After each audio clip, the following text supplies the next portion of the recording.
देह प्राण ते प्रिय कछु नाही, सो मुनि देहो निमिषिय कमाई। देह और प्राण के प्रिय कुछ नहीं होता। यदि आप मांगोगे तो क्षण मात्र में दे दूंगा, पर राम देते नहीं बनते। गुरुदेव हे मुनिवर दोनों बालक हैं भोले भाले नादान मेरे, रण विद्या नहीं जानते हैं लड़ने में अनजान मेरे।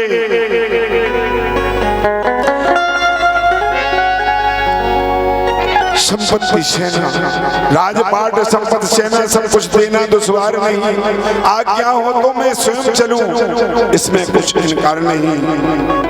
हे स्वामी सभी समर्पित हैं, जितने साधन शास्त्र के हैं, पर प्रभु विचार कर वचन कहो चारों चौथे बन के हैं।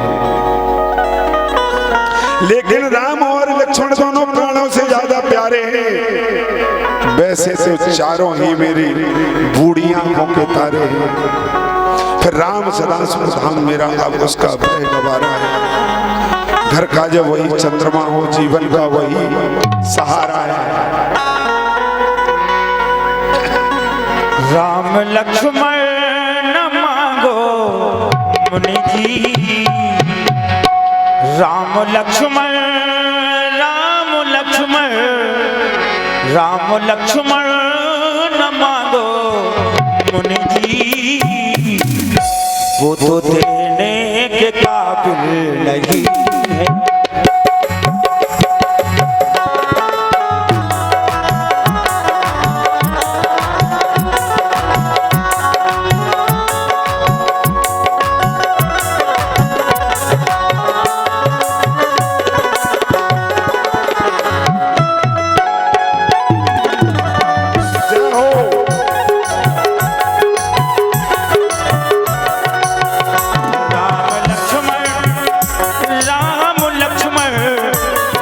लक्ष्मण न मांगो मुनि जी, वो तो देने के काबिल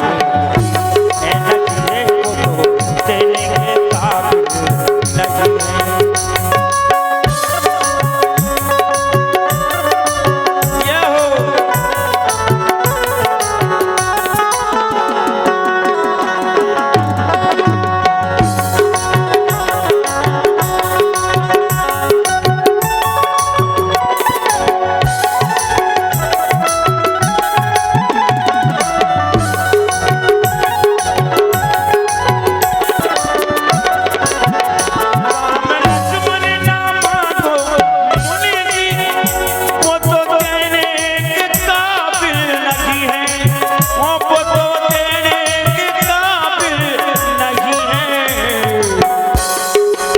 कोई बात कहते हैं मुनि जी, वो राम लक्ष्मण राम लक्ष्मण राम लक्ष्मण न मांगो मुनि जी,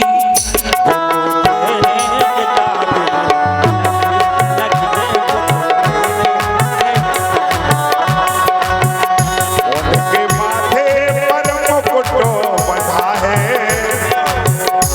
उनके माथे पर मुकुट बंधा है, सर झुकाने के काबिल नहीं, सर झुकाने के काबिल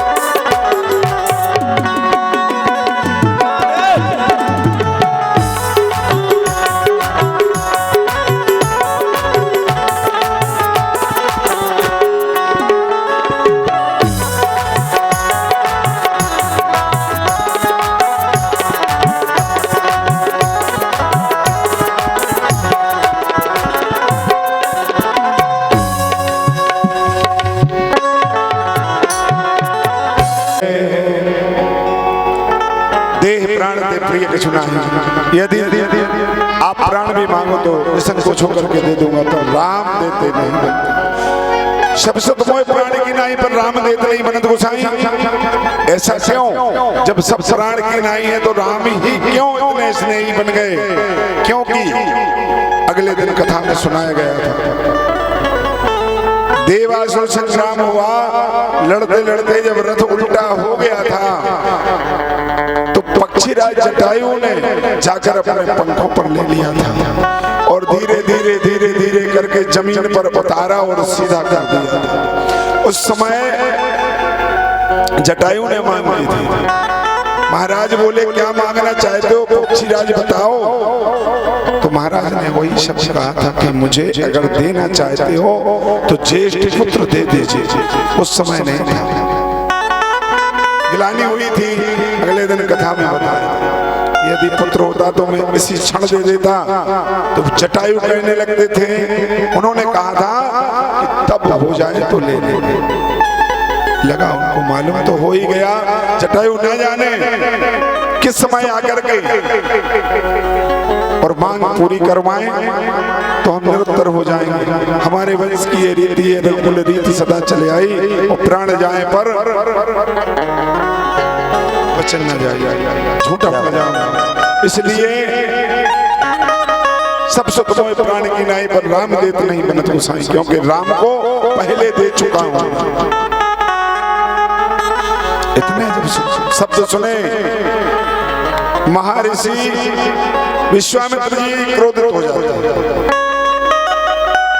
राजन को जैसे ज्ञानी को बच्चों पर इतनी ममता है, जा चुकी जवानी दीवानी फिर भी माया में भ्रमता है। मैं तुझे श्राप नहीं महाराज अचेत अवस्था में पड़ गए, छोटे छोटे सुकुमार रण विद्या नहीं जानते हैं। मैं चाहता हूँ यज्ञ की रक्षा करने के लिए। मैंने बहुत सी लड़ाइयाँ लड़ी, बहुत से आंखें किए, बच्चे क्या समझेंगे। उठ करके जाने लगते हैं, विश्वामित्र जी चरणों में गिर गए। ठहरो कि मेरे प्राण नाथ सुध दो, और तुम मुनि पिता आन नहीं को। हे मुनिवर, अब मुझे नहीं सोच संताप, दोनों पुत्रों के हुए रक्षक मुनि जी आप। लो हाथ में हाथ नाथ इनका, ये दोनों भोले भाले हैं, फिर फिक्र याद रहे भगवान, दोनों नैनों के ताले हैं।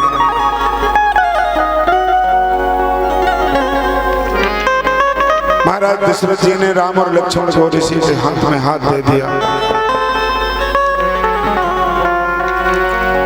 और जाने लगते हैं।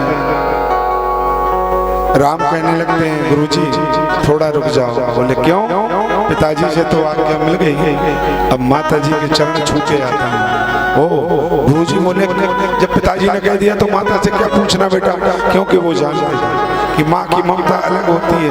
पिताजी जब देने में इतना रुदन मचाया, इतना कलेश हुआ, इतना कष्ट हुआ, तो माँ की ममता है। माँ क्या रण में जाने को छोड़ देगी? कभी नहीं देगी माँ। आज भी किसी माँ से कहा जाए कि अपने बेटे को युद्ध में भेज दो, क्या भेज देगी? नहीं भेजेगी। आज उन माताओं से पूछो जिनके बेटे बॉर्डर पर खड़े हुए, लड़ाई लग रही थी ना, तो ना रात ना दिन, सोना और खाना पीना सब छोड़ दिया। कौन देख सकता है रण में अपने बेटे? उन्होंने सोचा कि ये बना बनाया काम पकड़ जाएगा, इसलिए बहाना बनाते। बोले नहीं नहीं, मेरी माँ ऐसी नहीं है, गुरुदेव आज्ञा लेने अवश्य जाऊंगा। माँ के पास गए, दौड़ते दौड़ते भगवान जाते। बोले माँ मैं यज्ञ की रक्षा के लिए जा रहा हूँ। कहाँ? विश्वामित्र गुरुदेव के साथ में जा रहा हूँ। किसने कहा? पिताजी ने आज्ञा दी, मैं यज्ञ की रक्षा करूंगा। निशाचर वहां आकर के उत्पात मचाते हैं, यज्ञ कार्य वो करते हैं तो बिगड़ कर देते हैं। यज्ञ के लिए वाह वाह बेटा, धन्यवाद। मैया कौशल्या कहते हैं बेटा उसी यज्ञ से तो हमने तुमको पाया, मैं कैसे कह दूं कि यज्ञ की रक्षा को ना जाओ। अगर यज्ञ नहीं होता तो तुम कहां होते, मुझे नहीं मिलते। भाव देखो मैया के कितने सुंदर भाव। हंसते हंसते कह दिया बेटा, ओ बेटा जइयो ऋषि के साथ सेवा में निस देने रहियो रे, ओ बेटा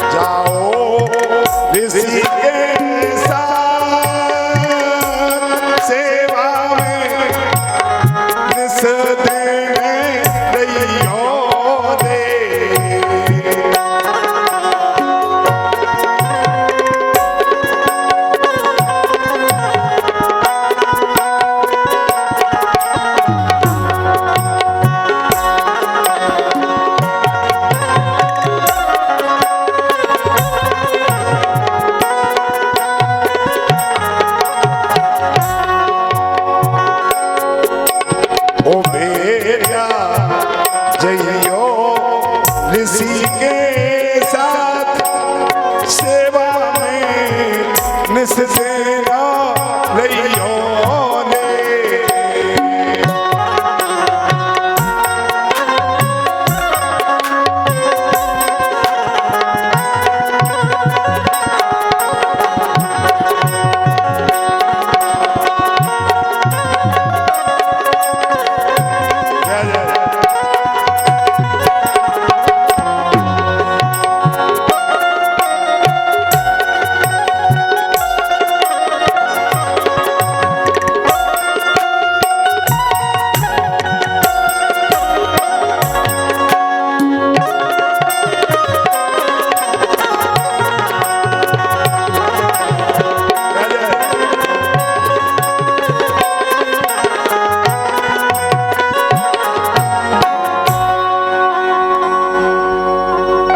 मैया कौशल्या आज्ञा देती है बेटा जाओ ऋषि के साथ सेवा में जाओ।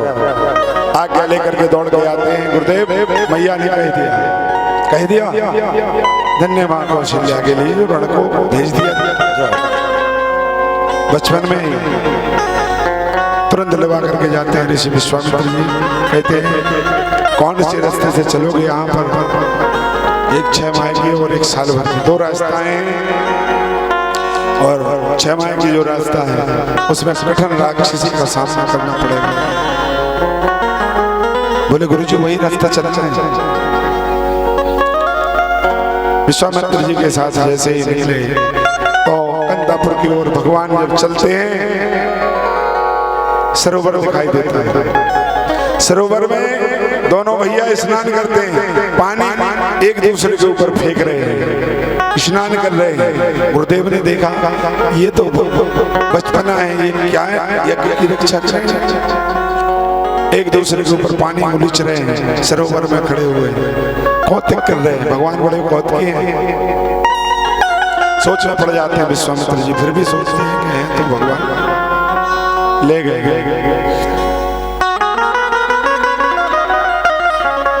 और जैसे कि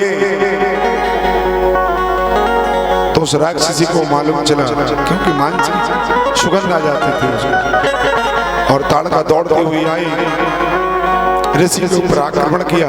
भगवान ने एक बाण बरकत से निकाला। बड़ा ही सुंदर वर्णन किया है गोस्वामी जी ने। चौपाई लिखती है रामायण में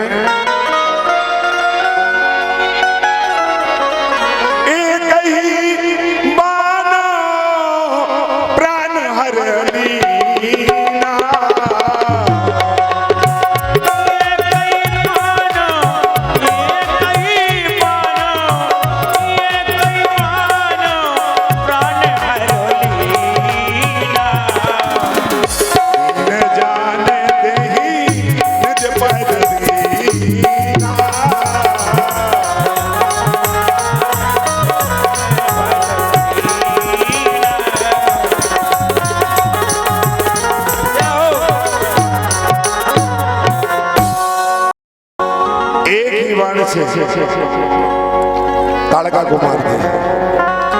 अब ताड़का को मारा तो मामा मारीच वहां पर आ जाता है। बिन फैरबानो राम ते ही मारा,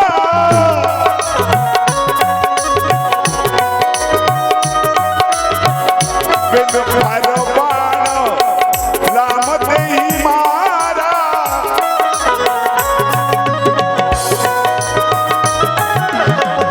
सच जो जना भव सागर पारा, सच जो जना भव सागर पारा, सच जो जन भव।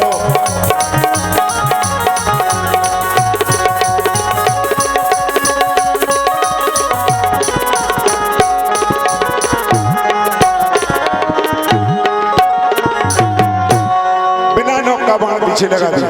बिन फन बाण राम ते ही मारा, सत योजन 100 योजन दूर फेंक दिया मारीच के लिए। पावक सरो सुबाहो न मारा, अनुजुन साचर कट को संहारा। पूरे समूह को समाप्त कर दिया। और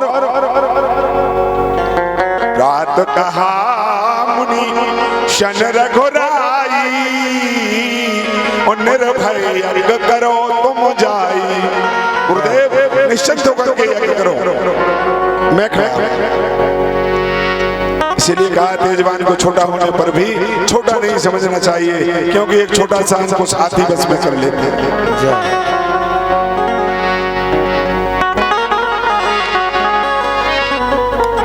यज्ञ पूर्ण होने पर गुरुदेव आगे ले जाते हैं दोनों कुमारों को।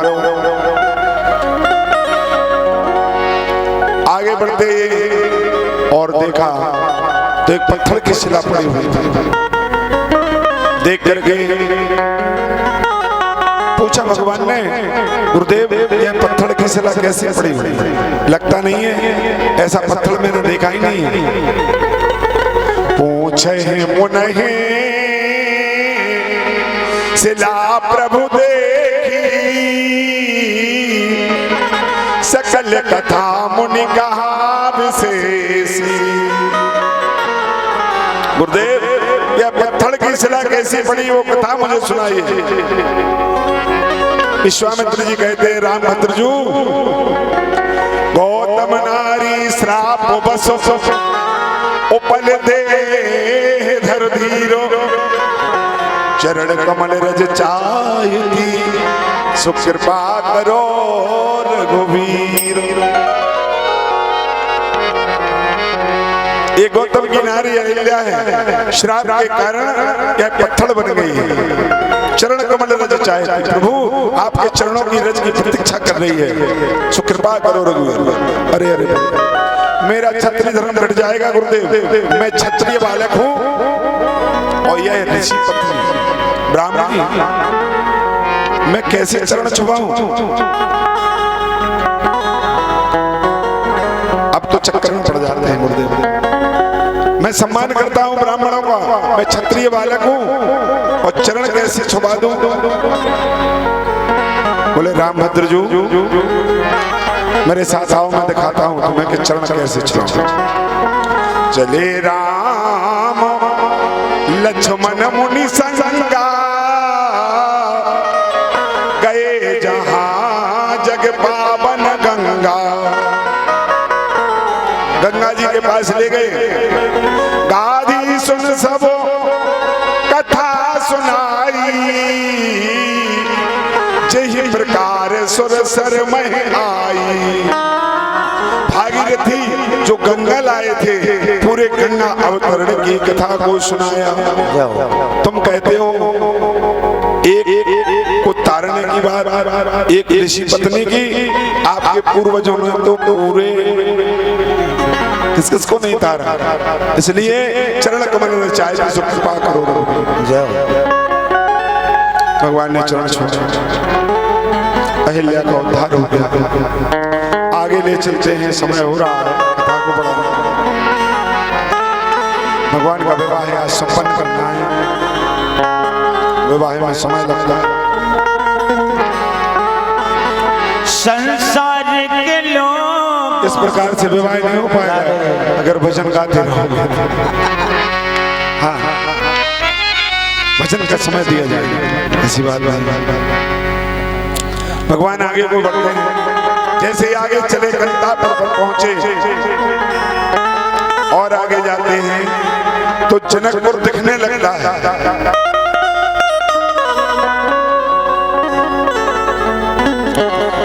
भगवान ने पूछा, गुरुदेव ये महल किसके हैं, ये बगीचा किसके दिख रहे हैं?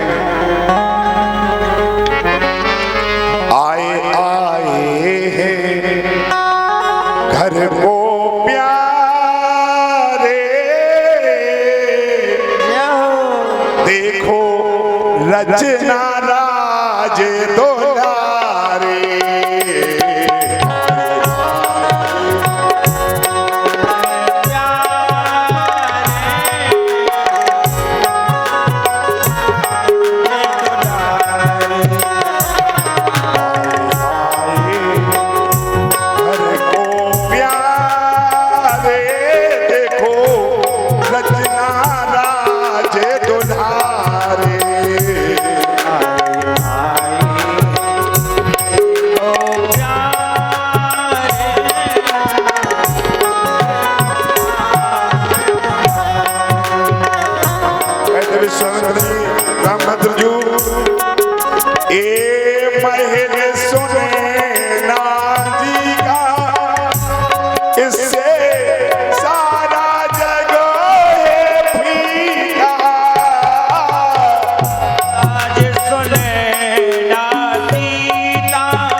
तेरा भद्र जी जो सामने दिख रहा है ना, ये महल सुनैना रानी का है। ये महल सुनैना जी का, इससे सारा जग है फीका।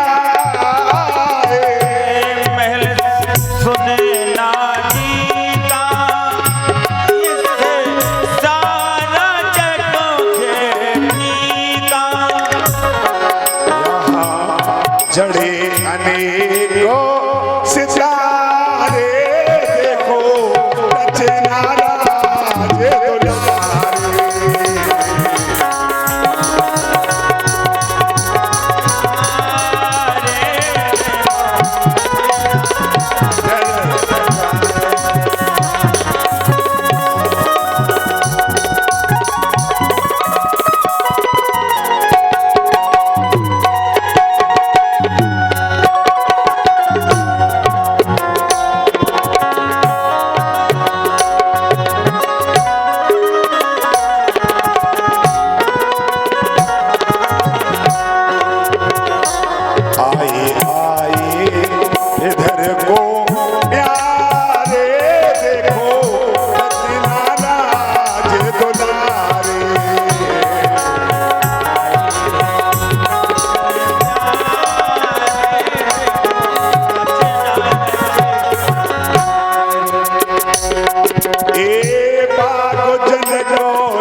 जो आप बगीचे की बात कर रहे थे ना, यहाँ तक की सुगंध आ रही है। अनेक फुलवारे थे उसमें, हर प्रकार के पुष्प लगे हुए थे, चंपा, चमेली, मोगरा, कलियां, गुलाब की। वर्णन नहीं कर सकते उस बगीचे का, क्योंकि उसका नाम ही पुष्प वाटिका था। ए बाग जनको जी का है, इससे सारा जग फीका है। बाग जनको जी का है, इससे सारा जग फीका है। उसमें फूले अनेक फुलवारे,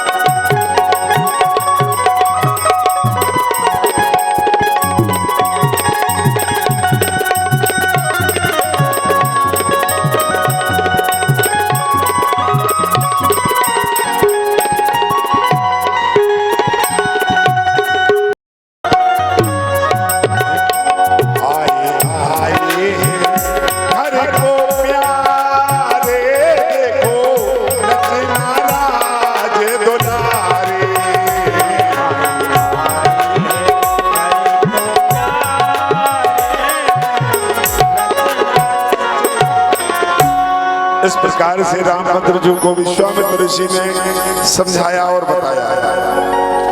यहाँ जनक जी को जब खबर लगी कि मुनि विश्वामित्र सहित दो कुमार बगीचे की तरफ आ रहे हैं, वाटिका की ओर आ रहे हैं, विश्वामित्र महामुनि आए, उस समाचार मिथिलापति पाए, तेहि अवसरों आए दो भाई, गए रहे देखन फुलवाई। दोनों कुमार फुलवारी की ओर निहार रहे हैं और समाचार मिथिलापति ने जैसे ही पाया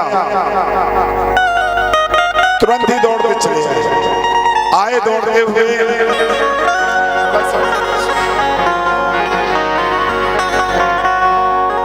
और चरणों में गिर जाते हैं विश्वामित्र जी के और उन दोनों कुमारों की ओर निहारने लगते हैं।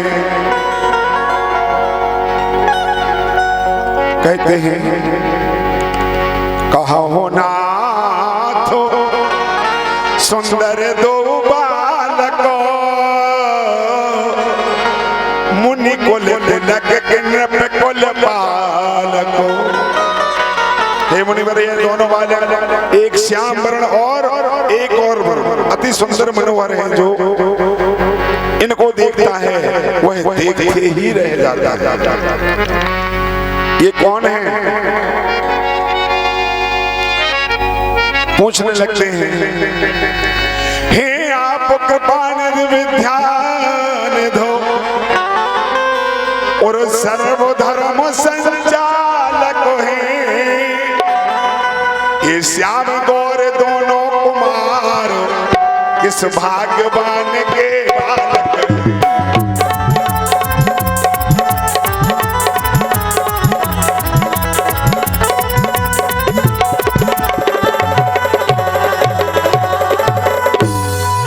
टकटकी बंधी सी जाती है, कुछ ऐसा अद्भुत में हुआ, कहते हैं मुझे विदेह सभी, पर मैं तो आज विदेह हुआ।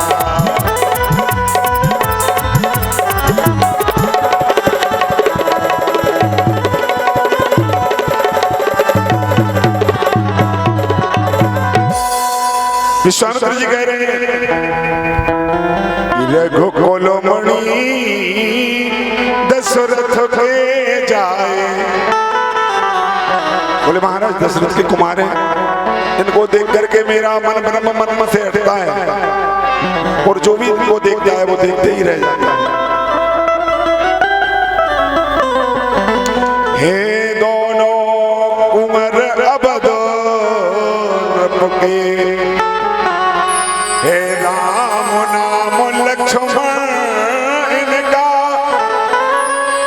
ए बड़े गुणी उत्साही है, किस विध से करूं वर्णन इनका।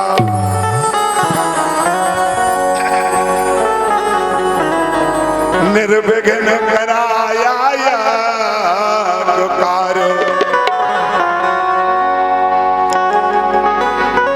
निश्चर समोह संघारे, गौतम की नारी अहिल्या को, पदनख से श्राप उबारे।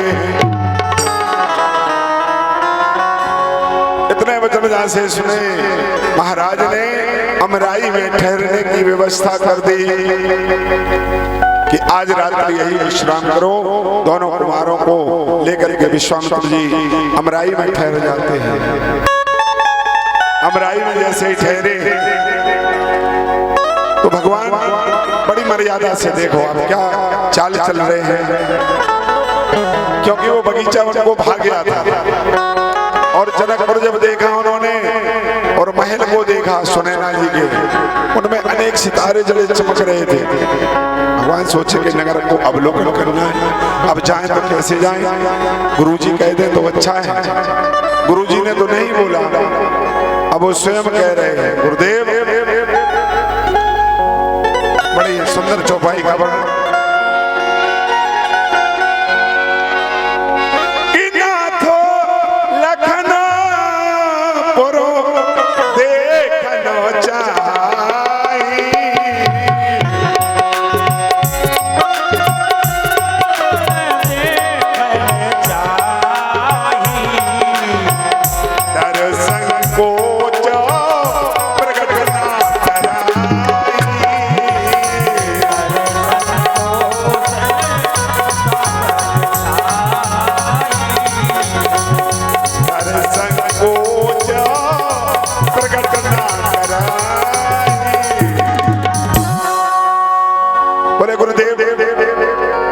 लक्ष्मण जी जनक को देखना चाहते हैं, आपके डर और संकोच के कारण स्पष्ट नहीं कह पा रहे हैं। मेरा आयुष में पावो तो नगर दिखाए तुरंत ले आवो। लक्ष्मण जी कह रहे हैं मुझे नहीं जाना है गुरुदेव, मुझे नहीं जाना है। बोले चुप करो। भगवान कह रहे हैं शांत बैठो लक्ष्मण। बोले गुरुदेव यदि मैं आपकी आज्ञा पाऊं तो नगर दिखा करके अभी लौटा। अब यहाँ गुरुदेव जी कह रहे हैं कि अगर लक्ष्मण की इच्छा है और लक्ष्मण नगर देखना चाहते हैं तो रामभद्र जी ये बताओ, तुमने जनकपुर देखा है? मैं किसी चेला को बुला करके और नगर दिखवा देता हूँ। जब तुमने देखा ही नहीं तो दूसरे को क्या दिखाओ? अब तो चिंता में पड़ जाते हैं रामभद्र जी, कितनी चतुराई से काम ले रहे हैं। कह रहे हैं गुरुदेव मेरा जाना आवश्यक है। बोले क्यों? बोले लक्ष्मण अभी छोटा है, कहीं मर्यादा ना भूल जाए। लाल छोट लखन बहुलों ने। बोले लक्ष्मण अभी छोटा है, पुराने नगर में जा रहा है और मर्यादा को भूल गया तो क्या होगा? मुझे तो आप मर्यादा पुरुषोत्तम कहते हैं, इसलिए मुझे जाना होगा। जाओ देखे आओ नगरो सुख निधान दोई भाई। आज्ञा मिल जाती है। भगवान जब चलते हैं तो भूमि का दर्शन करते हैं। भगवान लक्ष्मण को लेकर के नगर में प्रवेश करते हैं। जनकपुर में जैसे ही पहुंचे तो सारी जनकपुर की सखियां जितनी भी थी सब भगवान को देखने के लिए अटारियों पर चढ़ गई, छत पर चढ़ गई। छत पर चढ़े जैसे ही दर्शन नहीं हो पा रहा था। किसी ने कहा देखो ऐसा है फूल डालो, किसी ने कहा माला डालो, किसी ने कहा हार डालो। माला फूल हार डालेंगे तो भगवान ऊपर को जाएंगे, दर्शन हो जाएगा। ऊपर की ओर देखेंगे तो दर्शन हो जाएगा। भोलेनाथ भी चतुर्सखी के रूप में वहां थे। बोले देखो माला सामने से पहनाई जाती है, ऊपर से क्या डालोगी माला? बोले दर्शन कैसे होंगे? भगवान तो दर्शन भूमिका कर रहे हैं। शंकर भगवान संकेत करते हैं कि देखो सुमन डालो, सुमन माने फूल, पुष्प डालो, प्रेम डालो। हरि व्यापको सर्वज्ञ समाना और प्रेम ते प्रकट हो तुम्हें जाना। बोले अगर तुम्हें पाना है दर्शन तो पुष्प डालिए। ऊपर से सखियों ने पुष्पों की वर्षा की। भगवान संकेत समझ जाते हैं। सुबह 7:30 बजे बगीचे में पुष्प बागवान में मिल जाना। हम लोग सब वहीं आए, संकेत को समझ गए। कितनी चतुराई से काम ले रहे हैं। सीता जी के दर्शन करना चाहते हैं लेकिन दर्शन नहीं हो रहे हैं।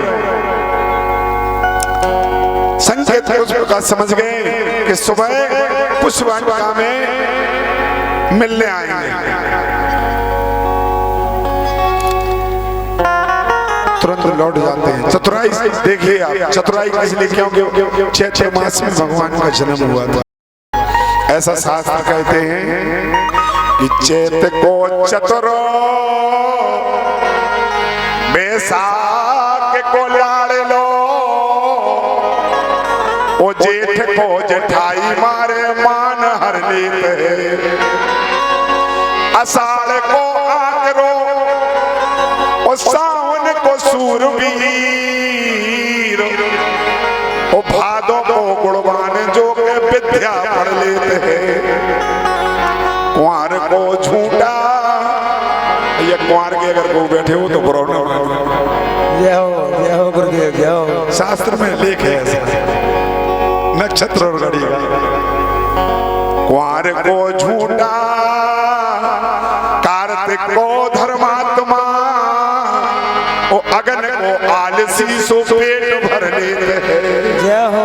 फूस को कपूत जानो और माओ को मस्तराम, फागुन को मस्करिया सो मस्करी कर लेते हैं। देखो 12 महीना की बात हो गई, को ना को तो हुई है। खैर समझदार है, पूरा नहीं मानेंगे कोई। भगवान चैत्र के थे, चतुर्थो थे, बड़ी चतुराई से काम ले रहे हैं। बोलो सियावर रामचंद्र भगवान की जय हो, जय हो। ऐसे राम तरस रस बरसे जैसे सावन की झड़ी, ऐसे राम तरस रस बरसे जैसे सावन की झड़ी, सावन की झड़ी हो प्यासे, सावन की झड़ी हो प्यासे, नैनों पे पड़ी, ऐसे राम तरस रस बरसे जैसे सावन की झड़ी।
सिया को रूप निहार, नाच गावे सब नर नारी।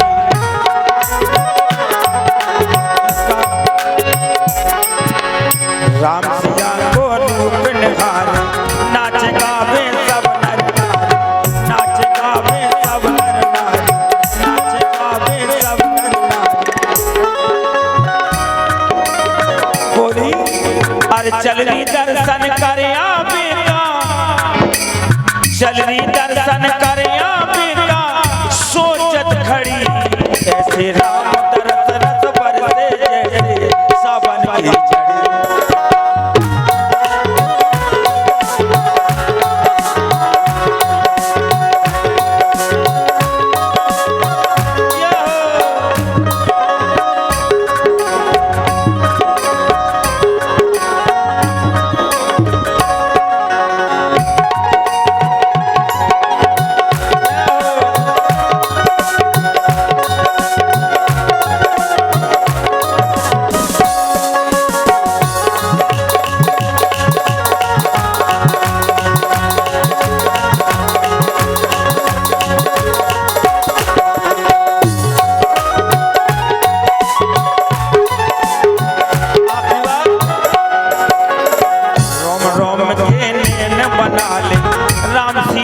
दर्शन पाले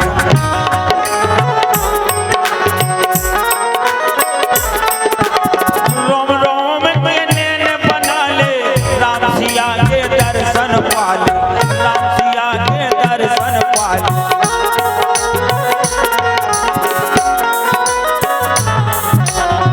बरसों पीछे आई है ये, बरसों पीछे आई है ये मिलन की घड़ी, बरसों पीछे आई है ये मिलन की घड़ी, ऐसे राम दरस रस बरसे जैसे सावन की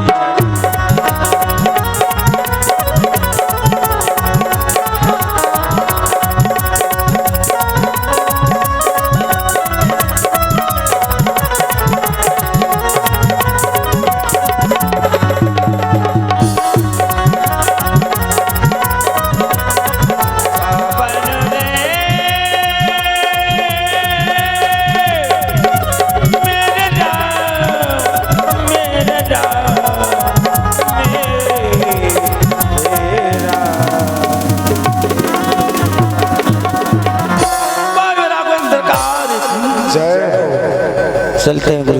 अगर आज के जमाने में चतुराई नहीं है ना तो निश्चित जगह डिफीट हर जगह खानी पड़ेगी। हमारे पारिषद भी कह रहे हैं बिल्कुल सही है।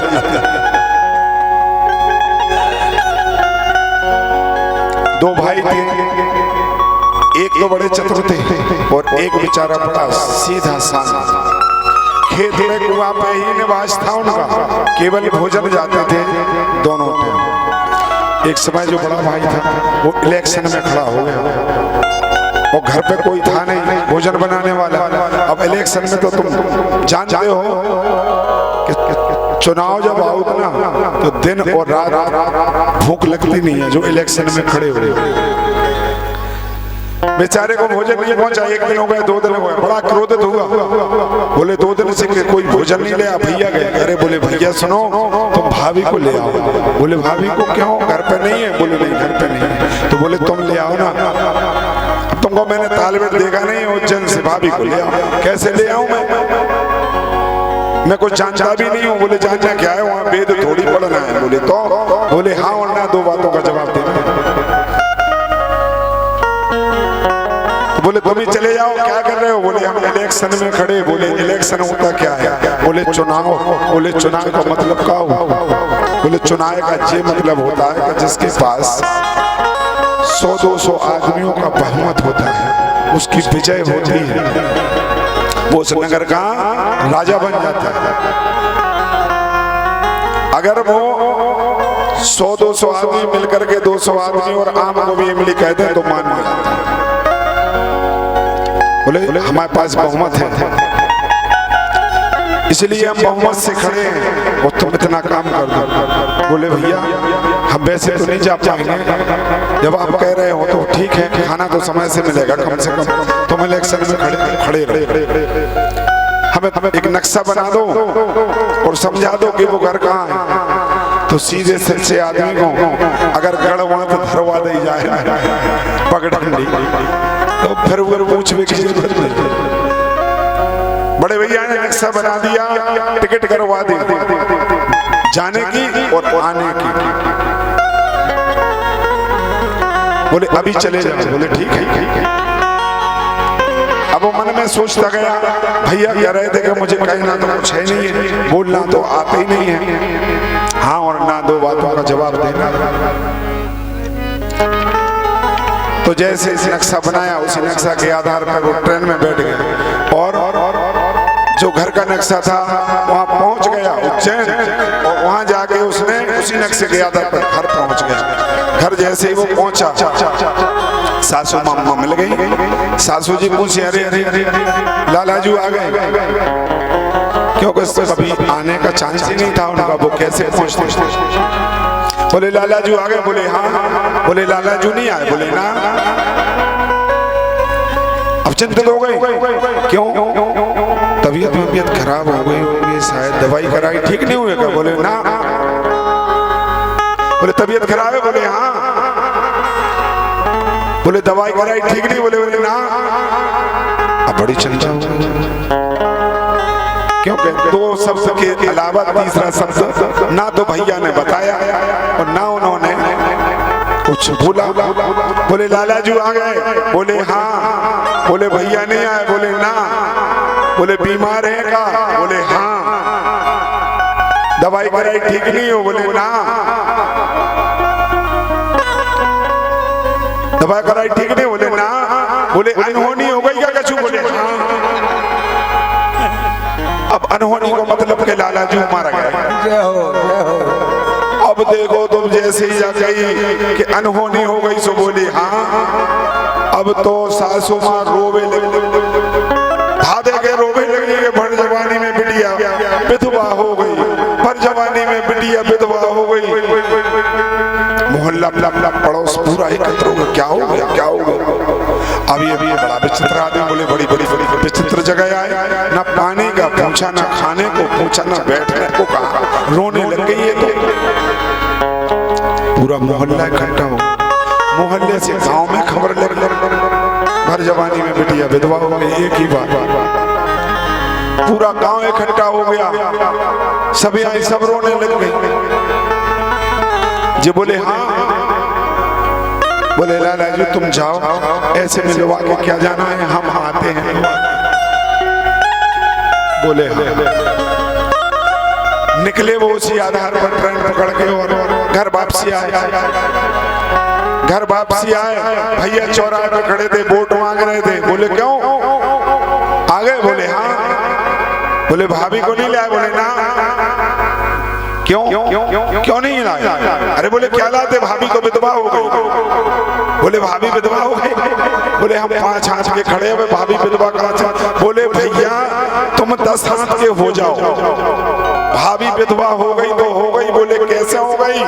बोले बहुमत से हो गई। आप कह रहे थे 100-200 आदमी अगर चुका है तो आवाज मानी जाए। बोले बहुमत है 200 जनियन को, सब रो रही, कह रही भर जवानी में बिटिया विधवा हो गई। बोले बहुमत से हो गई। थोड़े समय बाद देखो आप तो चले आ रहे, वो लेके रोते हुए देखा तो भैया चौराहे पे खड़े हुए। बोले बात हमने अच्छा किया, तो चतुर तो होना चाहिए, अगर चतुर नहीं होंगे तो पराय नगर में जाकर क्या होगी, हंसी होगी ना। बोलो श्री रामचंद्र भगवान की जय हो, जय हो। गोकुल की हर गली में और मथुरा की हर गली में, गोकुल की हर गली में, मथुरा की हर गली में, कान्हा को ढूंढती हूँ गोकुल की हर गली।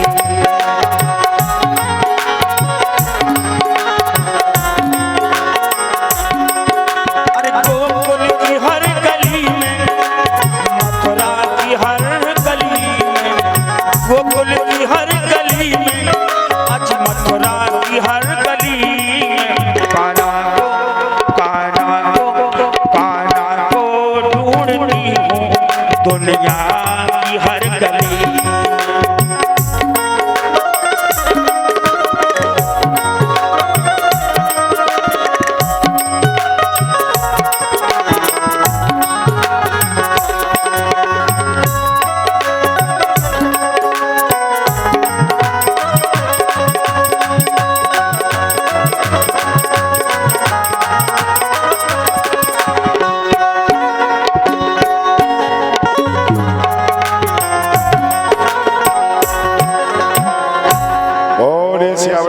रामचंद्र भगवान की जय हो। इस प्रकार से भगवान बड़ी चतुराई से काम ले रहे हैं। संकेत मिल गया था कि सुबह 7 बजे 7:30 बजे पुष्पवाटिका में आ जाना।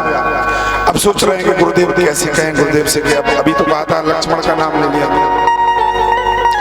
अब गुरुदेव ने स्वयं ही कह दिया, रामभद्र जी कल नगर अवलोकन के लिए गए थे, कहीं वहां बगीचा है? बोले हाँ गुरु जी, बहुत बढ़िया बगीचा है। बोले मुझे पुष्प चाहिए पूजन के लिए, तुलसी दल चाहिए। अरे बहुत बढ़िया पुष्प लगे हुए हैं, बहुत बढ़िया फल, तुलसी दल भी है। भगवान मुस्कुरा जाते हैं कि चलो, कहना नहीं पड़ा और जाने का अवसर मिल गया। लक्ष्मण जी बोले भैया छोटे से कार्य के लिए आपको जाना पड़े। बोले लक्ष्मण, मैंने कितनी बार कहा तुम बीच में मत बोला कर। अरे तुम्हें चलना है तो साथ में चलो, मेरा चांस खराब तो मत करो।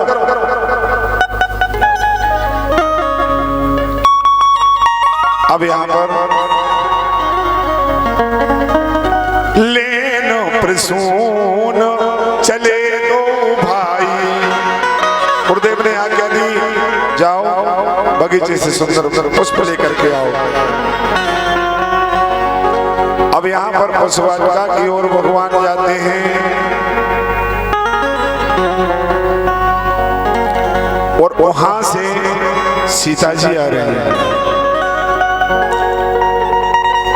वहां पर भगवान पहुंचे नहीं है। समय जानो गुरु आय सफाई, और लेन प्रसून चले दो भाई। यही अवसर सीता तय आई। उसी समय पर सखियों को लेकर के और सीता जी उसी वाटिका में आती हैं। क्या कोई दर्शन नहीं हो पाए थे? सिया संगो लेके सखियों को वो गिरजा पूजने आई, वो गिरजा पूजने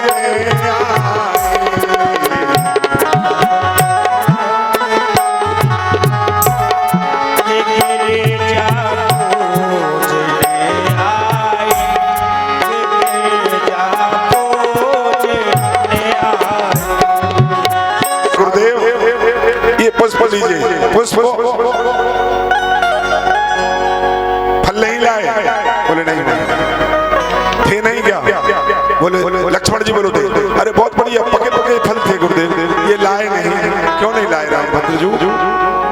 बोले गुरुदेव काबर सापनो कृषि सुखाने, उस समय चूको फिरगा पछताने। हमारा काम है पुष्प देने का, तुलसी दल देने का और फल देने का काम गुरुदेव आपका है। गुरुदेव समझ जाते हैं, कहते हैं गुरुदेव सुफल मनोरथ हो है तुम्हारे, और राम लखन सुन भय सुखारे। आशीर्वाद मिल गया, जाओ तुम्हारे सभी मनोरथ पूर्ण होंगे। और यहाँ पर आशीर्वाद सीता को मिल जाता है। सीता को आशीर्वाद किसने दिया? जब उन्होंने कहा जय जय जय गिरिराज किशोरी, जय महेश मुखचंद्र चकोरी, हे गयाग्नि माता, मैंने आपकी सेवा आज के लिए की है। जो मेरे मन में बरबसा है वही मुझको मिलना चाहिए। तो वहां पर गौरी जी का ध्यान किया, गौरा जी को मनाया, गौरा जी ने आशीर्वाद दिया। काशी से सुन सी सतो आशीष हमारी, और पूजन मनो कामना तुम्हारी। तुम्हारा मनोरथ पूर्ण होगा, प्रसन्न हो जाती है। मनो जाहे राचो मिले सोवर सहज सुंदर श्याम रो। बोलो मनो जाहे राचो मिले सोवर सहज सुंदर श्याम रो।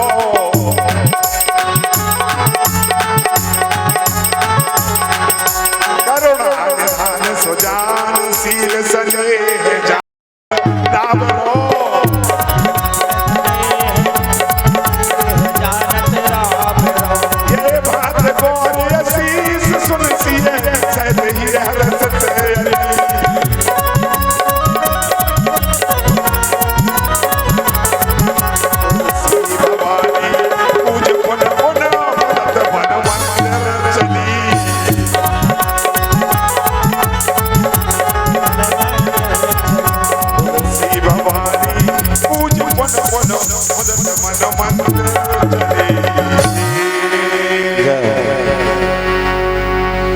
आशीर्वाद लेकर के प्रसन्न होकर के और सीता जी अपने भवन को लौट जाती हैं। राम जी को आशीर्वाद गुरुदेव ने दे दिया और गौरा जी को प्रसन्न करके आशीर्वाद यहाँ सीता जी को मिल गया। मन जाहे रांचो मिले सोवर से सुंदर से सावरो करुणा निधान सुजान शील सने जानत रावरो। यही बात गौर आशीष सुन सी सहत ही है अली। हृदय में बड़ा हर्ष हुआ, बड़ा सुख हुआ। तुलसी भवानी पूज मन परम दूत मन मंदिर चली घर जैसे सखिया कहती हैं आज तो सिया जी तुम बहुत प्रसन्न दिख रही हो, क्या बात है? वो जाने दे, कोई देख नहीं रहा, लेकिन लता ओट तब सखन निहारी सखियां सब देख रही थी। मनोहर राम सीता की नजर आपस में टकराए। जब ये एक दूसरे को देख रहे थे ना, सारी सखियां झरोकों में से झांक रही थी, झाड़ियों में से देख रही थी। कहती बहन क्या बताऊं, हे बहन सच बतलाती हूँ, ये दो कुंवर बाग में आए हैं, कैसे बखान कर कहूँ ने वो मेरे नैन लुभाए।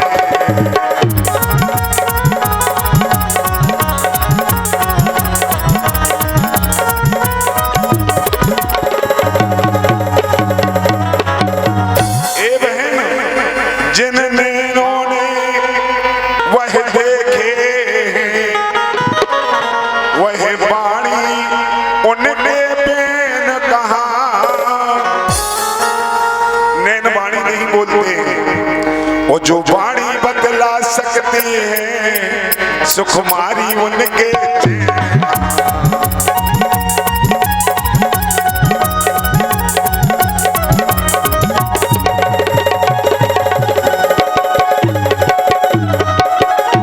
विधना ने उन्हें ढाल कर ही और साचा कहीं कमाया है।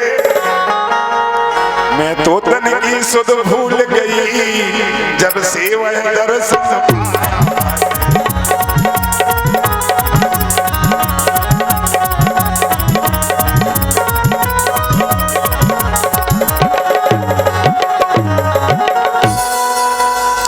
बोले सखी जब से मैंने उन दोनों कुमारों को देखा है, जब से मैं भी तन की सुध भूल गई। पहले उन दोनों राजकुमारों का ध्यान करना, बाद में गौरा जी का ध्यान करना। इस प्रकार से सारी बात अपनी सखियों को बताई। है कौन, कौन है वो? सखियां कहती हैं, तो कहती हैं वो लक्ष्मण नाम राम लघु भ्राता। जिनका नाम लक्ष्मण है वो राम के भ्राता है। लक्ष्मण नाम राम लघु भ्राता। वो सुन सखी आस सुमत्रा माता। सुमत्रा माता का नाम सुने तो लक्ष्मण जी कह रहे थे हमारी मौसी आ गई, हमारी अम्मा को भी नाम जाना। लक्ष्मण नाम राम लघु भ्राता सुन सखी दास सुमत्रा माता। इस प्रकार से सारा हाल सखियों को बता रही हैं और अपने भवन में पहुंच जाती हैं। राम भद्र जो गुरुदेव के पास पहुंच जाते हैं। बोलो सियावर रामचंद्र भगवान की जय हो। आशीर्वाद दोनों को मिल गया। कल